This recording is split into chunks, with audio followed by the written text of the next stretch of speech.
রাজ্য স্তরে তাইকোন্ডো প্রতিযোগিতায় দ্বিতীয় স্থান অধিকার করল প্লাস্টিক ব্যবসায়ীর মেয়ে। এদিকে দ্বিতীয় স্থান অধিকার করায় জেলার নাম উজ্জ্বল করল নাবালিকা স্কুলছাত্রী। ক্রীড়া মহলে শুরু হয়েছে উৎসবের বাতাবরণ। জানা গেছে বছর 16 নাবালিকা মেয়ের নাম অসীমা দাস। বাড়ি পুরাতন মালদা পৌরসভার 11 নম্বর ওয়ার্ডের সারদা কলোনি এলাকায়।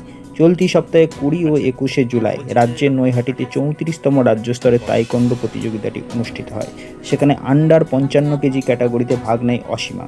সেখানে গিয়ে দ্বিতীয় স্থান অধিকার করে সিলভার জয়ী হয় সে। অন্যদিকে গতকাল অর্থাৎ সোমবার বাড়ি ফিরেছে অসীমা। মঙ্গলবার সকাল 9টা নাগাদ জানাজানি হতেই শুভেচ্ছার ঝড় তাকে নিয়ে।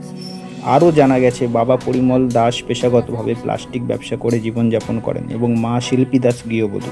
পাশাপাশি স্বামীর রুজি রোজগারে পাশে থাকেন।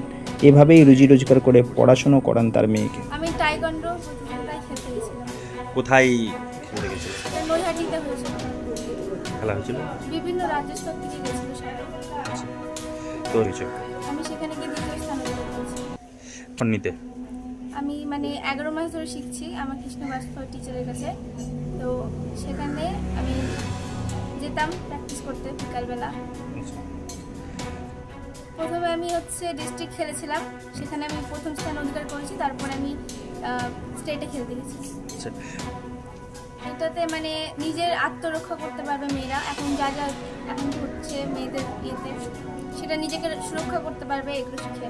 তাছাড়া আমার খুব ভালো লেগেছে। আমার একটা ফ্রেন্ড শিখতো, তাকে আমি জিজ্ঞাসা করেছিলাম এবং আমি ভর্তি হয়েছি।